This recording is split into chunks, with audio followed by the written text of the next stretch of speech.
Halo Sobat Pancasila, sekarang saya sudah bersama dengan musisi papan atas nih ya di Indonesia. Mas Gilang Ramadan. Apa kabar Mas Gilang? Halo, apa kabar juga? Sehat soalnya. Iya, Mas Gilang. Sekarang kesibukannya apa nih? Ya, kesibukannya tentunya pastinya musik. Tapi musik itu karena musik jadi banyak hal yang saya lupakan gitu. Hal-hal yang lainnya di lain musik. Ya, musik itu kan sangat luas sekali ya. Saya menggandrungi musik istilahnya yang saya sukai juga, musik jazz dari luar negeri. Tapi di sini juga di Indonesia juga sekarang ini saya sedang menyikapi musik tradisional, musik yang ada di seluruh Nusantara yang sebegitu banyaknya. Saya ingin menyikapinya untuk supaya musik tersebut masuk ke dunia modern management. Gitu. Modern management. Ya, modern management dan ekosistemnya jalan. Ya, membicarakan ekosistem banyak betul gitu apa yang case-case yang saya harus kerjakan. Tapi bukan saya, kita bersama-sama berarti ya. Bersama-sama, nggak mungkin sendirian, nggak mungkin. Betul. Mas, kan Mas ini terkenal sebagai seorang musisi ya. Ya. Gimana sih ceritanya Mas bisa jadi seorang musisi gitu?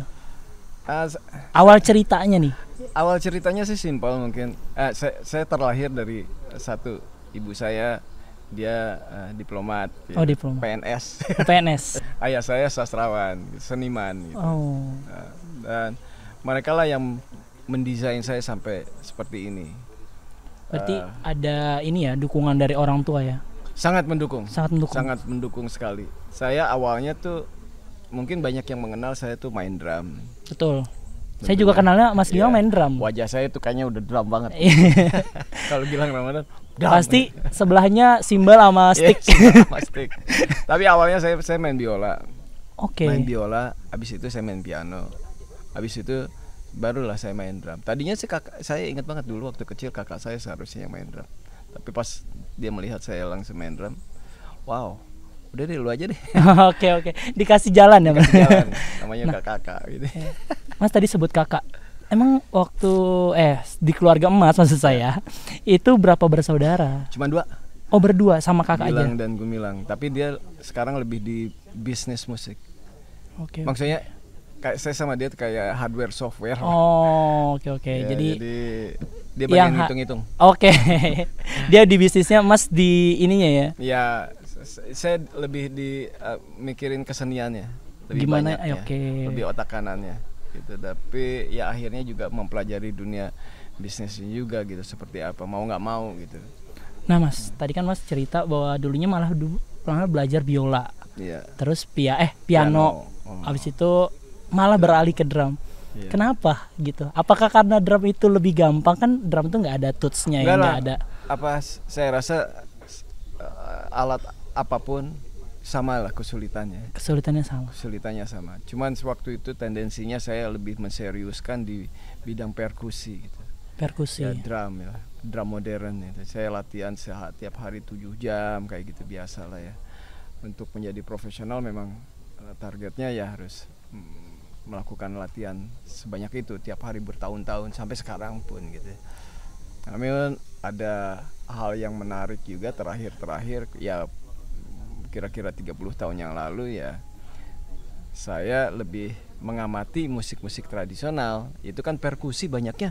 Oke. Mungkin kalau saya sering melihatnya, saya duduk di modern drummer. Oke, karena Mas sering tampil tuh di band-band. Oke. Gitu. Nah, ya tapi di band-band itu saya sering memainkan pola-pola ritmenya yang mungkin dari Afrika, ada apa gitu. Nah, akhirnya banyak yang menanyakan gitu, terutama orang-orang di luar negeri, ritme dari Indonesia apa aja. Oke. Jadi justru malah Mas Gilang ini memperkenalkan ritme-ritme kita ke luar negeri dong ya. Ke luar negeri, istilahnya kemanapun lah. Yang akhirnya ritme-ritme tersebut seluruh Nusantara ini saya namakan sekarang ini. Akhirnya saya namakan ritme sawah.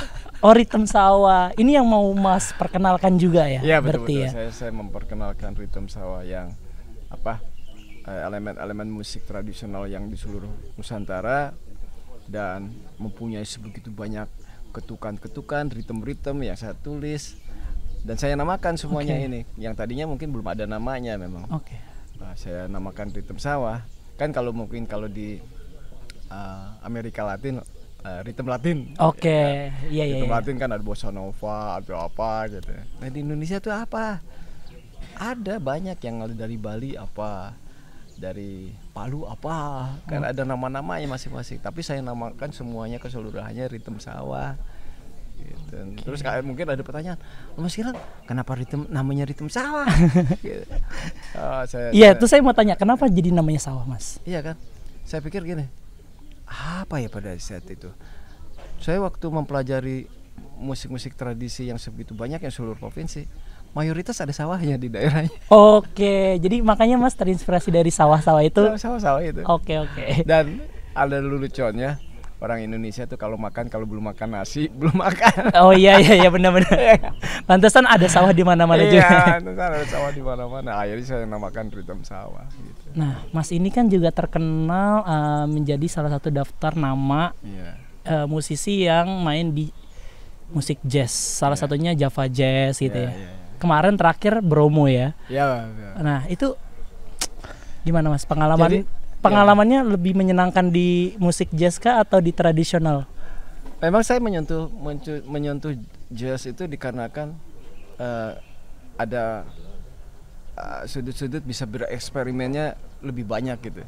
Jazz itu kan liar istilahnya. Mengutarakan perkataan jazz itu berimprovisasi gitu. Jadi saya berimprovisasi sekarang ini dengan ritme-ritme yang ritme sawah itu gitu. Sampai saya punya grup namanya Komodo Project gitu. Ya yang kemarin tampil bertiga itu namanya Komodo Project gitu. Jadi saya mau dengan penyanyi ada yang dari NTT dengan bahasanya Manggarai gitu. Ya, karena Indonesia ini kaya banget. Iya, memang salah satu budaya paling banyak ya Mas ya di dunia ini. Banyak banget. Asli banyak betul gitu. Jadi saya alhamdulillah kita terlahir di Indonesia, di negara yang kebudayaannya sangat banyak sekali, dan sekarang saya menggeluti satu demi satu, mempelajari dan ingin selalu memperkenalkan ke mancanegara manapun keindahan alam. Jadinya jadi begitu. Jadi saya kalau seandainya saya sedang memainkan pola ritme dari Palu gitu, orang bertanya, Palu itu di mana gitu. Jadi malah sekalian mempromosikan Indonesia ya. Jadi gitu. Jadi kalau saya memainkan ritme dari Jawa Barat ini, orang sana di mana itu Jawa Barat gitu. Jadi saya memperkenalkan Indonesia jadinya. Mas Gilang ini kan kayaknya sering ke luar negeri ya, dan berkumpul dengan musisi-musisi di luar negeri juga ya. Pandangan musisi orang luar negeri itu tentang musik yang Mas perkenalkan tuh apa? Ya, kalau mungkin saya suka ke luar negeri, atau mungkin kalau saya dulu tinggal memang sering sekali di luar negeri karena mengikuti orang tua saya pada saat itu. Tapi saya mengamati sekali mereka itu kalau seandainya mendengarkan musik-musik tradisional yang dari Nusantara, wah tercengang-cengang gitu. Pertama, mereka lebih banyak mendengarkan elemen-elemen musik yang dari Afrika atau enggak India atau mana. Tapi Indonesia minim. Ya kita mempiarkannya kurang gitu. Nah sekarang memang saya lagi mencoba untuk lebih sering lagi untuk para musisi-musisi tradisional untuk lebih tampil. Apalagi sekarang kan ada dunia sosial media ya. Iya, lebih mudah ya sekarang dari banding dulu. Nah itu pun juga butuh bantuan dari pemerintah lah, untuk supaya stakeholdernya membantu untuk bisa memperkenalkan musik-musik tradisional ke mancanegara. Dan mereka kalau melihat gitu mereka tercengang-cengang. Wow, ini di mana? Apalagi kalau saya lagi main gitu, mereka tercengang-cengang. Saya memperlihatkan ada alat kenong dan kecerek pun mereka tercengang-cengang. Saya pikir, aduh sayang betul ya sekarang ini. Untuk gimana caranya sekarang memang untuk memperkenalkan ke mereka ini di seluruh dunia gitu. Iya. PR dan anak muda. Anak muda. Nah, ngomong-ngomong soal anak muda, Mas ini kan masih ngajar ya? Masih ngajar drum. Masih. Sampai kapanpun. Itu kebanyakan murid Mas itu laki atau perempuan ya, benar ya? Laki atau perempuan? Tahu nggak apa? Murid saya paling kecil umurnya berapa coba? Iya, itu umur berapa Mas? Ayo. Saya tebak ya. Tebak. 5? Enggak. 1,5 tahun. Baru jalan dong Mas. 1,5 tahun. Sebetulnya paling efektifnya memang segitu. Karena apa? Katanya saya kan belajar juga dari ahli neurolog ya. Saraf. Iya. Oke. Untuk membina otak ini paling bagus itu umur 1 sampai 6. 1 sampai 6 tahun. Dan Golden age ya. Golden age. Wah, it's okay. Golden age. Nah, salah satunya memang kepiawaian bermain musik itu bisa mendorong otak kanannya tuh cukup signifikan. Bisa mendapatkan sekian persen gitu peningkatan dari IQ gitu. Oke. Ya, itu dari umur signifikannya dari umur 1 sampai 6. Itu paling baik. Bukan berarti umur 7 enggak. Oke. Tapi memang tergeraknya itu dari bayi malah. Oh, jadi lebih cepat menangkapnya mungkin ya Mas ya. Tapi bukan maksud saya memberikan pelajaran musik itu kelak dia akan menjadi musisi, bukan. Oke. Itu bonus. Bonus. Bisa terkenal seperti Mas Gilang itu juga bonus ya. Tapi makna bermain musik untuk manusia itu apa? Sebenarnya dulu, flashback, gitu ya. Ada berkesenian, ada yang main gamelan, ada yang itu ada maksudnya kan. Ya, diciptakan musik ritual dulu kan, itu kan musik tradisi kan ritual ya. Iya betul. Emang buat hiburan? Enggak. Kalau zaman dulu kayaknya buat sarana ibadah atau bertemu ritual, dengan apa kan? Ritual ya betul. Ya, macam-macam. Lebih konsentrasi, lebih mungkin menjadi anak yang lebih kreatif dan lain-lain kan. Iya. Nah itu sekarang saya lagi mendorong ke hal-hal tersebut sehingga banyaknya murid-murid saya anak-anak kecil. Dulu lucu deh, waktu dulu tempat pendidikan musik nggak nerima anak kecil. Iya betul. Iya kan? Betul. Sementara pendidikan itu harus sedini mungkin. Nah sekarang memang saya kebetulan gitu. Saya dulu bikin kurikulum untuk anak-anak yang dewasa. Kurang berhasil. Okay. Yang banyaknya yang mendaftar anak-anak kecil. Dan anak-anak Indonesia anak-anak Indonesia tuh multi talent. Tahu nggak? Dia mahir nih bermain musiknya. Terus saya tanya, kamu mau jadi apa? Arsitek. Emang nggak dipungkiri sih Mas Gilang, kalau musik itu disukai banyak orang ya. Salah satunya anak-anak sekarang juga. Betul. Sekarang kan kafe ada di mana-mana. Pasti setiap Jumat, Sabtu, Minggu tuh pasti ada yang nyanyinya gitu, ada bandnya gitu ya. Dan semua orang bisa punya studio rekaman. Betul. Sekarang. Laptop buka udah jadi studio rekaman. Nggak kayak dulu kan masuk studio kan deg-degan ya. Sekarang sih udah kayak mainan gitu. Punya mixer, punya kecil. Kalau anak kecil bisa tek. Iya kan. Kalau dulu salah harus ganti kaset. Iya. Rugi banyak. Sekarang koreksi. Iya, koreksi. Tinggal delete. Signifikan anak-anak, tapi anak-anak sekarang itu jujur ya saya, anak-anak Indonesia multi talent. Oke. Jadi mereka ini bisa berkesenian, bisa main musiknya handal, bisa jadi ini, bisa jadi ini, bisa jadi ini. Benar, saya mengamati anak-anak sekarang. Super genius. Cuma harus dibina mereka ini. Harus di tracknya ya Mas. Iya, nanti harus ini anak nanti arahnya kemana nih? Ya kalau mau jadi musisi ya oke, terus. Dan mungkin ada parachute di dirinya. Kalau gagal jadi musisi, dia bisa jadi yang lain. Oke. Kan gitu. Mas, kan tadi Mas bilang muridnya ada yang paling mudanya 1,5 tahun. Ya. Paling tuanya berapa? Ya? Paling tuanya 70. Serius? Mana lebih susah? Ngajar yang lebih muda atau yang lebih tua? Bertemunya sama nih. Oh ya. Iya. Pas lagi kecil sama paling tua nih mirip, ada kemiripannya. Oh ada apa tuh kemiripannya? Back to basic attitude. Oke. Back to attitude-nya serupa tapi tak sama gitu. So ya gitu. Ya lain-lain lah. Yang ini bisa diisi masih kosong, yang ini udah full nih. Jadi kita mesti menyikapinya lain, kesabarannya lain. Lain. Nah, ada banyak dokter, ada ada politikus. Oh, ada profesi-profesi lain juga yang ada menteri. Oh, wow. Iya. Bahkan presiden pun. Berarti dulu sempat ngajar presiden juga. Pernah. Siapa? Yang sekarang. Pak Jokowi. Iya. Oke. Dia tuh yang dulu pertama membuka sekolah saya. Oke. Dulu sewaktu masih wali kota dulu. Oh, waktu jadi di Solo. Iya, betul. Emang Mas punya berapa cabang sekolahnya? Ada. Pak Jokowi pernah nanya di istana, Mas Gilang, gimana? Ada berapa sekarang sekolahannya? 20. Wih, dia bilang, Pak Presiden, banyak amat. Enggak lah Pak, itu masih sedikit. Saya bilang, kalau banyak itu ratusan. Oh. Kalau saya kan melihatnya ingin memberikan manfaat musik ini bagi anak-anak kecil gitu. Jadi harus di mana-mana kan, di pelosok-pelosok, untuk menjadi anak-anaknya jadi kreatif berkesenian. Gitu. Melalui kesenian, Mas, ada nggak nilai-nilai Pancasila yang Mas tanamkan ke anak-anak? Nah, atau murid-murid Mas ya? Karena kan nih ada mungkin murid Mas jauh lebih tua dari Mas juga nih. Ya. Ada ya kan tadi kan? Ada. Nah, gimana nih Mas cara nanemin mereka bukan cuma hanya musik tapi nilai-nilai Pancasila juga tertanam kan? Nah, sekarang nih saya memang sedang mempertajam tuh nilai-nilai Pancasila itu.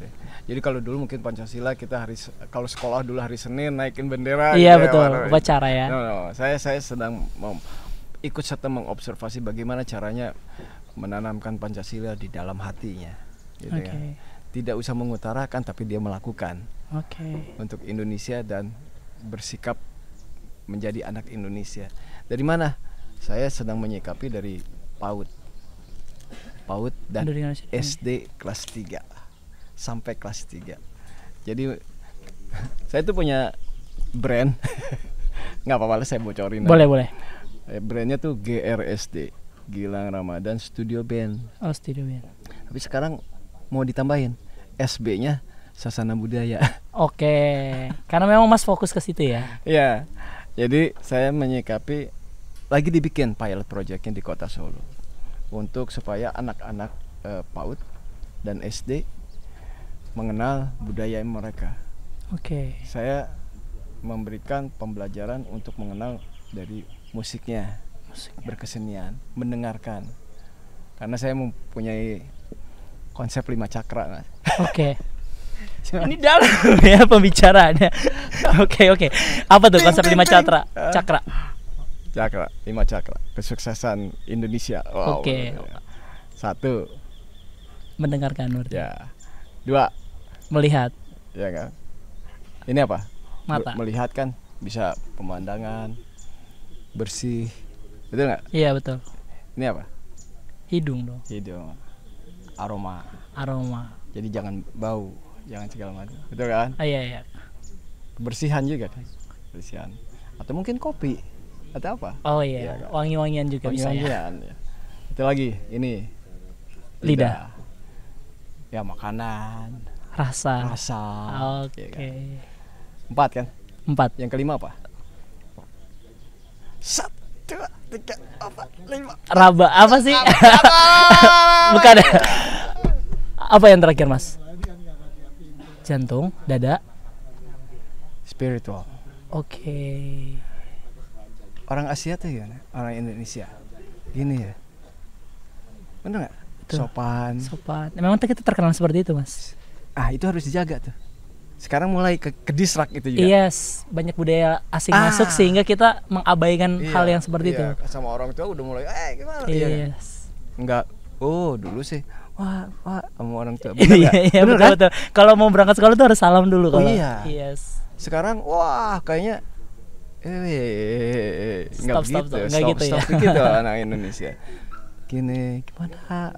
Benar enggak? Iya, betul, Mas. Saya lagi menanamkan si 5 cakra itu. How? Dari kecil. Umpamanya masalah kebersihan aja. Saya suka ini di Indonesia kita masalah betul ya kebersihan. Udah deh. Kalau yang umur kita agak sulit. Lebih baik saya bilang, gimana kalau yang anak kecil menasihati orang tua sih. Kita balik konsepnya berarti ya. Jadi bukan orang tua menasihati. Mendingan si bapak-bapak itu dinasihati sama anak kecil. Oke. Lebih mendengarkan ya. Lebih malu sih tepatnya. Kalau buang gitu. Terus ada anak kecil, Pak, jangan buang sampah di situ. Pasti oh iya ya. Nah, iya benar nggak? Jadi sekarang saya lagi menyikapi anak-anak aja deh. Bina nanti umpamanya sebuah daerah gitu. Dia udah diberikan pembelajaran buang sampah, ekosistemnya, ya kan segala macam. Nanti dia akan sadar sendiri, kamu jangan main-main di kota ini. Saya dari kecil saya yang menjaga ini. Oh iya. Betul. Ya kayak gitu. Saya ini gara-gara main drum ya. Jadi kemana-mana ya. Ya itu. Tapi saya mempelajari. Berarti Mas Gilang itu sampai sekarang masih belajar terus ya. Bagaimana? Karena kan proses untuk mendidik setiap masa itu kan berbeda caranya ya. Iya. Seperti jangan jauh-jauh deh. Oh, saya melihatnya anak putri saya aja. Oke. Jadi belajar di rumah dulu. Iya dong. Iya kan. Betul. Nih anak saya gimana nih, putri saya gimana nih. Dia harus mengenal Indonesia. Yang satu tinggal di luar negeri, yang ini kadang-kadang kan anak-anak Indonesia tuh kebanyakan mungkin. Saya bilangnya kebanyakan. Kalau udah tinggal di luar negeri pasti apa? Kayak mengkritik Indonesia-nya tajam. Oh, iya kan, bener gak? Padahal dia nggak ngebangun Indonesia juga. Iya, padahal emang lu melakukan apa lu? Gitu kan. Iya. Dikit-dikit, di Indonesia begini, di Indonesia. Saya marahin anak saya. Kamu jangan begitu ya. Gitu. Saya ingat juga sih. Saya mendapat didikan dari orang tua saya. Ya kalau memang begitu, coba kamu benahi, kan gitu. Oke. Jangan ngomong aja. Give a solution jadinya. Iya. Jangan cuma komplain aja Iya. kan. Pemerintah, ini pemerintah begitu. Emang pemerintah siapa? Iya kan? Iya, betul. Fix yourself. Iya kan? Yes. Apa sedikit-sedikit kayak ini. Ya enggak lah, kita ke diri kita dulu aja deh. Diri kita terus ke keluarga kita, barulah ke yang lain gitu. Kan belajar dulu yang kecil. Hal kecil dulu. Gede. Ya ini juga saya belajar gitu. Oh, nggak bisa kita langsung besar gitu. Oke lah impiannya besar, tapi kita melakukan yang kecil tapi impactnya besar. Oke. Daripada melakukan yang besar, impactnya kecil. Bahkan nggak ada impactnya bahkan. Itu yang lebih memalukan ya Mas ya. Iya. Itu sama kayak konsep saya bermain musik. Apa? Play pakai bahasa Inggris. Iya. Play one note, it became lot. Note-nya banyak. Oke. Ketimbang main note-nya banyak jadi satu. Iya. Benar. Benar nggak? Orang zang. Istilahnya kalau yang pintar bicara gitu. Dengan pengutaraan sedikit orang bisa wow gitu ya. Ada yang bicaranya wow, tapi nggak didengerin. Betul. Ya, lebih baik ngomong sedikit tapi bermakna besar gitu ya. Ya mungkin saya melihatnya yuk kita melakukan sesuatu yang bikin lab yang kecil tapi impactnya besar. Iya besar gitu. Ya saya juga melihat gitu seseorang di mana, di negara mana atau di Indonesia atau seniman dia melakukan sesuatu hal di village gitu. Apa jatuh dompet atau apa nggak bakal hilang karena ya yang jadi polisi siapa? Mereka sendiri kan. Ya gitu ya, aku belajar juga. Itu kan kebudayaan ya? Yes, betul. Kebudayaan kita tuh sopan loh orangnya. Benar nggak? Betul. Nggak arogan loh orang. Nah ini mulai terkikis nih.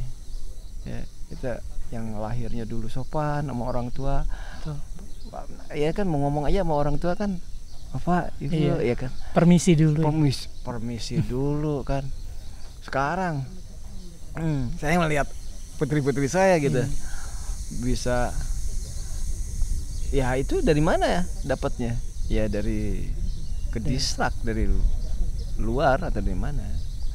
Mas kan sekarang fokus ke musiknya itu ke tradisional. Sampai tadi ada bilangnya juga ya. Oh, jadi yang lama yang itu tetap masih tapi sekarang lebih lagi fokus membangun ekosistem musik tradisional. Nggak takut ditinggal Mas sama generasi zaman sekarang. Kan sekarang banyak musik nih kayak EDM. Nah, pop.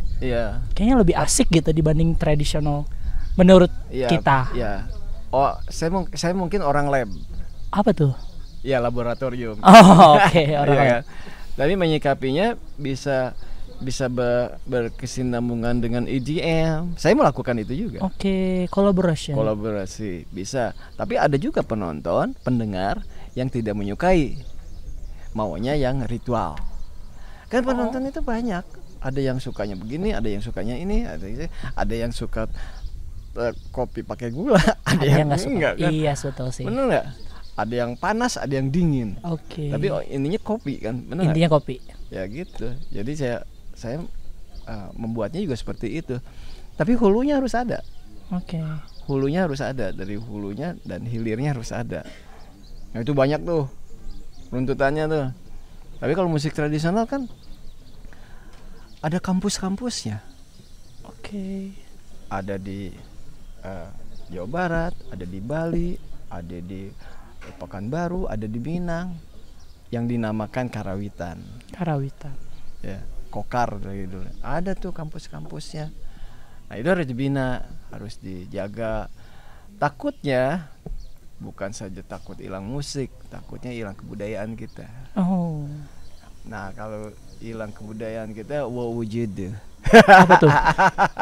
Ya udah hilang budaya kita, jadi kamu aja hilang identitas.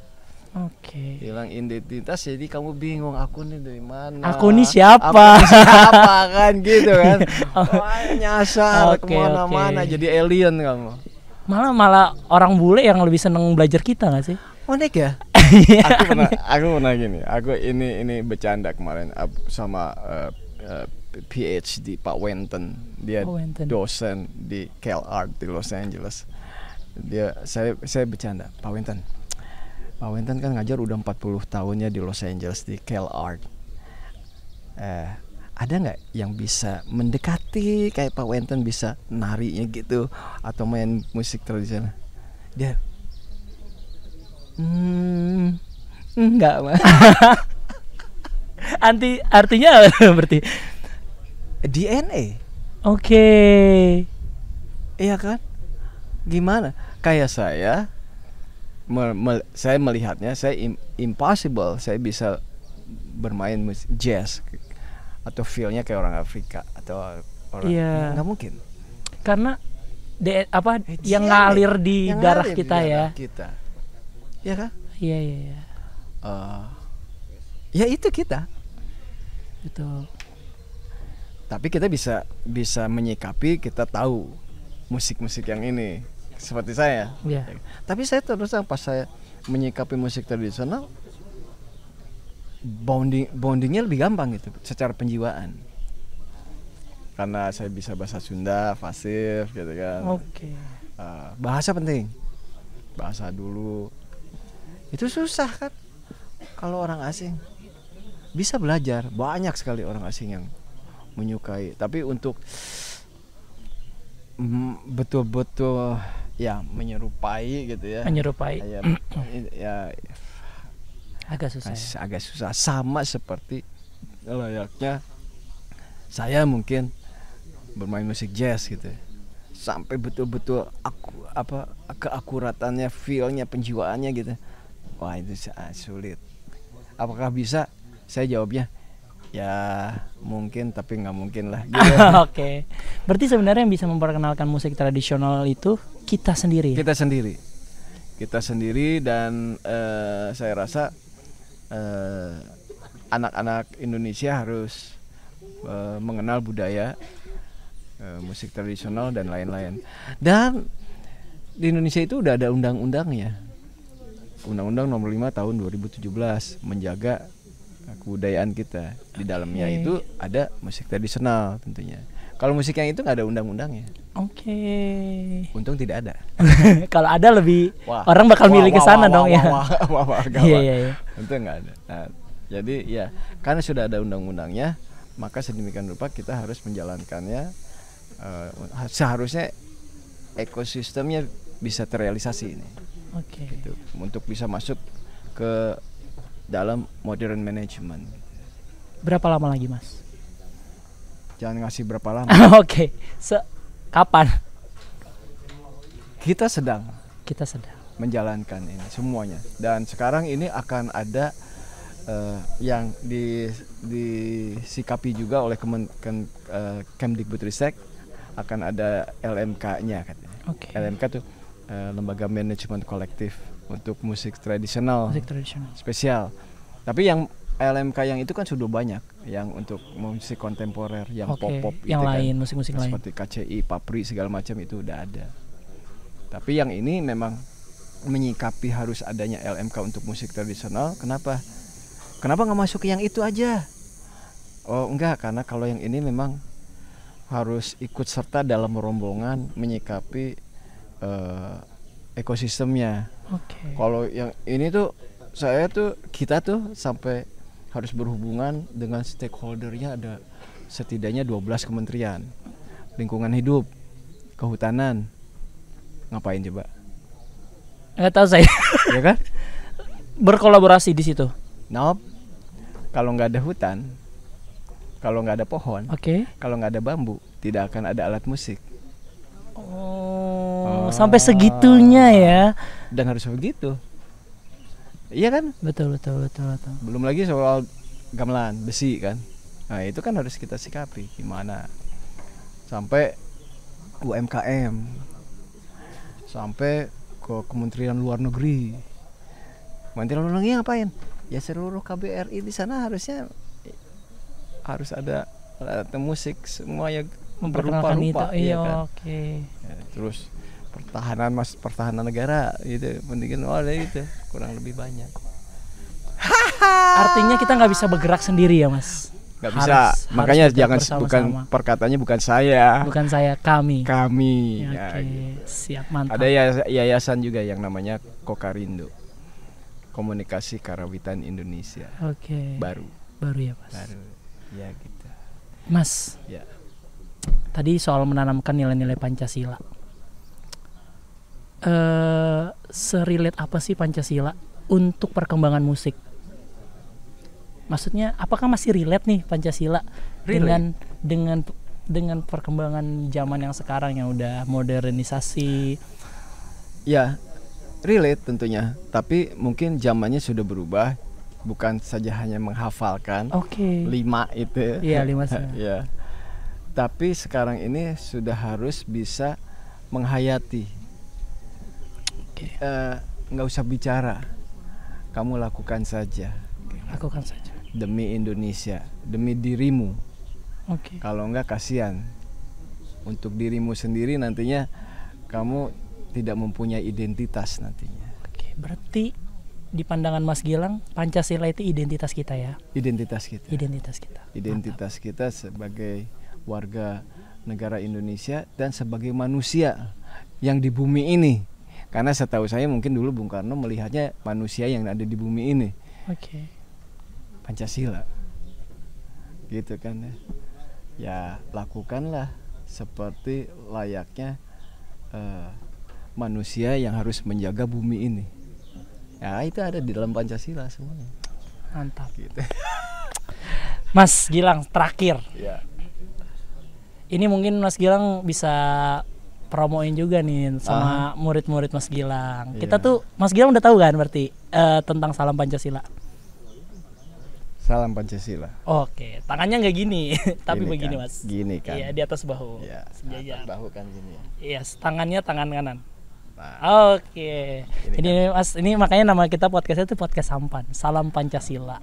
Podcast Sampan. Iya, Salam Pancasila. Jadi kita memperkenalkan Salam Pancasila. Tapi mas, for information aja, kalau Salam Pancasila itu bukan menggantikan salam-salam agama yang sudah ada, tapi justru dari Salam Pancasila ini itu mempersatukan semua yang ada di Indonesia, semua kebudayaan yang ada di Indonesia gitu. Betul. Jadi tidak menggantikan ya mas ya, tapi mempersatukan gitu. Sama seperti musik, mempersatukan semua generasi ya. Semua ritme yang ada. Oke mas.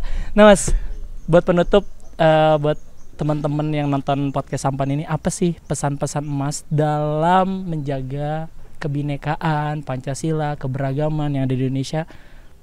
Boleh nggak mas pesan-pesan? Bisa ke kamera sini mungkin. Ya, pesan-pesannya adalah jadilah menjadi, terutama anak-anak Indonesia, mengenal Indonesia, belajarlah selalu dari orang tua kita untuk supaya kita lebih akrab lagi dengan kebinekaan kita dan keindonesiaan kita. Salam Pancasila. Salam Pancasila. Mantap. Terima kasih Mas Gilang. See you next